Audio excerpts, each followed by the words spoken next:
Well, hello everyone. It's around about the coldest day of the year here in Scotland. Maybe it was last night, about -6 degrees. Some parts of the country were even colder, I think. And it's frosting, it's all white outside. People are getting sick, as people do when it gets cold for whatever reason. And the question is, do I want to eat cooked food because it's getting cold? And the honest answer is that I don't really think about eating cooked food in when it gets cold. I don't think about. I mean, This is me covering up a bit too much. I don't really. I could just turn up the heating a little bit, but um, I guess I'm trying to save a little bit on the heating bill. But um, at this point, it's not really a connection in my mind. It's cold, so I'm going to eat cooked food. That's not what I'm thinking. It's cold. I'm gonna wrap up. I'm gonna wear more. I'm gonna put the heating up. I'm gonna uh, put a blanket over me. I'm going to do some exercise. I'm going to take a shower or a bath. That's what I'm really thinking. That's really the way I would think with the cold. That's the way I would think. Um, for other people, maybe it's different, but for me now, it's not a connection in my mind. It's cold, so I'm going to eat something warm or hot. And I would like to say that, people that are eating cooked food and eating a lot of hot food, none of them are suffering less from it being cold. None of them are having less problems from it being cold. None of them are going out, you know, without lots of layers of clothes on and stuff like that. It's not like they're benefiting somehow from eating cooked food that's keeping them warm because it doesn't really make that much of a difference. And what my story is, when I went back to the first year that I was raw in the winter, was I was asking myself and thinking about it. And this is a big part of the process of making that lifestyle change, is thinking about your decisions, thinking about your desires, thinking about your cravings, thinking about analyzing it a little bit. Thinking, is it really, what am I really wanting here? What am I really needing here? And I was saying to myself, I want hot food. But when I really thought about it, said, is it really the heat that I'm missing? Is that really what I'm wanting? Because I remember having the pasta or whatever it was and thinking that I would have the pasta sometimes like the next morning, even when it wasn't warm anymore. People have pizza the next morning without reheating it. People have multiple types of cooked food when it's not hot, sandwiches and stuff like that. You've got the cold cut meats and things that people eat. You've got all the snack foods, all the candies, sweets and candies and things like that. Obviously, all the drinks, all the beverages. People always want to have them cold or cool. So there's so many really foods that people still eat in the winter that aren't heated up. For some reason, we think about raw food and we immediately think it's not hot, and we don't seem to attribute that to all the other foods that we don't eat hot either. I mean, in the winter, there's still people that will have cereal for breakfast, a sandwich for lunch, like it's room temperature food, maybe from the refrigerator food. They'll have a packet of crisps, a juice, a yogurt, like all this stuff, and then they'll say, "Oh, how can you do that raw food thing? How come you can't? How can you not eat hot food, or how can you live without hot food?" When it comes to cooked food, I don't really believe it's the heat that people miss, and I always say this to people: with what you're craving right now, what you're feeling, what if I gave you a banana smoothie and we heat it up in the microwave or something? What if we put some dates in a blender and we put a boiling water in instead of like normal temperature water, and blend it up and make a warm Gatorade. Add some um, chocolate carabin or something, and make it a bit chocolatey. How would you like that? And that's not what they're. And when you think like that, ask yourself: is that what you're looking for? Is it just the heat? Is it just a hot? Is it hot water? You know, you could have a herbal tea or something. So I held on to wanting something hot now and again, whether it was a herbal tea once in a while or something. I held on to that, and sometimes I would do things in the dehydrator, and I would like put it in the maximum level of the dehydrator and make it a little bit warmer. Um, and in a sense, there's nothing really wrong with any of that. I don't think really the raw food idea is cold food. I don't think the idea is like you can't ever have anything that's heated because, as far as I've been told by people that grow food and um, have farms and things like that, grow their own food and go picking food in the wild, not in the wild, but just out in the world, that in intensely hot days when they go and pick fruit or tomatoes or whatever, it's warm. When they go to eat it, it has been warmed by the sun. So I don't think food should be cold. I think it should be straight from the fridge. And sometimes it maybe should be a little warmer than room temperature. Maybe room temperature is a little too cool. I know people that like to, you know, warm their bananas a little bit before they eat them in the dehydrator and stuff like that. So I don't think warm is a problem. I think what we're talking about with cooking is different from warming some food up. And by the way, I don't really warm food up, but I don't think it's a bad thing if you want to do it at all. Like, and I don't think you should have some kind of crazy rule about 41 degrees or whatever. Like, that's where the enzymes died. Like, I think over the years with raw, you will not really be drawn towards heating things up that much. But if you want to warm something, it's not really a big deal. Um, the difference with cooking is we're taking foods that we can't really digest that well, and then we're putting so much heat to them that they start to break down, so that they become more digestible. And in that process, they're also losing nutrients.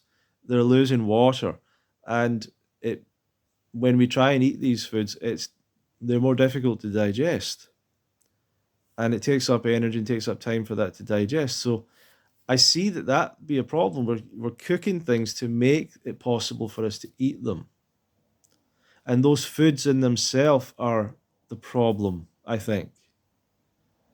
So I don't I don't see a problem with people heating things up if they want to heat something up. My question is, what are you heating up? And if you want to dry some fruit, or you want to put some chop up vegetables and put them in the dehydrator and warm it, and then blend a soup for a while and mix it all together, and it's warm. I don't really see what the problem is, but that's often not what people are really looking for when they're looking for hot food or cooked food or whatever. They're looking for the other things that are in cooked food. And some of the cooked foods that we eat, the starchy foods, the breads, the pastas, the potatoes, and things like that, they really have an addicting quality to them, which is what really people are connecting with. That these foods are very hard to give up, and they're so abundant in the world. But I don't think anyone would think that those foods are like digest better or feel better or make you feel better or make you feel more energized than a meal of fruit. So I always would suggest that what you're really wanting with that desire for hot is you're looking for cooked food, I think. And what you're looking for really is the stuff in the cooked food that is the feeling of it, the excitement of it, the attachment to it. And I don't think that that's anything to do with the temperature, or I don't think it's very much to do with the temperature. In the winter, it might be the case that you require a little bit more calories because if you're out in the cold and working out in the cold, or you're outside in the cold a lot, you're using more calories. So you might have to eat more. So if you're starting to feel cold, you might need to eat more. It's a good sign. If you're starting to go on a raw food diet and you feel cold, that's a good sign that you're not eating enough as well. So there are symptoms that you're under eating, which is quite common in the raw food scene. So these are things that are quite common, but they're not really caused by raw food. They're caused by not eating enough. So those are some of the major things. And I don't know. I just think that you've got to understand that the heat of your food isn't what's keeping your body warm. As far as I know, it's to do with what's happening at a cellular level and things like that. And the more cooked food that we have in our system, we're really putting more blood, more energy towards the digestion process, and that might actually take heat away from our from our vital organs, and that might mean that we have to eat more or heat ourselves up more or turn the heating up or whatever. But it seems to be different. Like some people don't need the temperature to be that warm. Some people really need the temperature to be high to feel comfortable. So it seems to be some kind of difference there with people. But we're tropical creatures and we're not really meant to be in these cold parts of the world. And this last few weeks it's got colder, and all of a sudden, one by one, people are saying, I'm sick, I'm not well, I've got an infection, I've got a this and that, you know. So this is happening in connection with it being cold.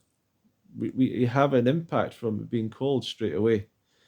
So now I personally have not had a cold in a long time. I've not had a flu ever in my life, really, but I've not had something like that. I rarely even get, the sniffles or something like that. So I'm quite fortunate like that. But even me, I can feel like you can start to feel it. When you go out in the cold for a while, you start to feel you getting bunged up a little bit or something, or you feel like you feel like something's building up. So I just, to me, raw foods is it's it's my diet, my kind of philosophy. It's to me, it's uh, the guiding light of diet, of health, or whatever you want to call it. So I always shoot towards that as best as I can, and mostly I can shoot pretty much right to that. There's not a lot of situations where I have to go to second best. But for me, second best doesn't mean cooked food, pasta, wheat, and all that stuff. Um, Second best would be like some processed juice or something like that. These kind of things. Dried fruit, and then another step would be maybe if I had like nuts and stuff like that. If I really, for some reason, was struggling or hadn't eaten enough or whatever, so I started to have some nuts or some fat, and that's not really going to work, but I might do it. And then another step from there, I don't know, but I don't have a regular thing where oh, well, I'll have to have cooked food today, or I'll have to have cooked food this month.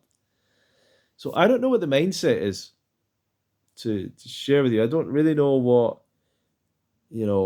what it is that I can tell you the way I look at it exactly, but it won't make you warmer. It's not the reason that you're cold. Um, and if you're cold, you gotta heat up your surroundings, your environment. Cooked food never made me really feel warm. It temporarily feels warm in your mouth and all that. But to me, there was more of a feeling of coldness from cooked food because of that sense of it just sitting in your stomach for so long. Sitting in your stomach for so long. And your body's using up all this energy, using up all this heat, trying to digest this stuff. So, no, we're human beings, frugivores, probably meant to be out in the sun more and all that. But we live where we live, and we just have to deal with it.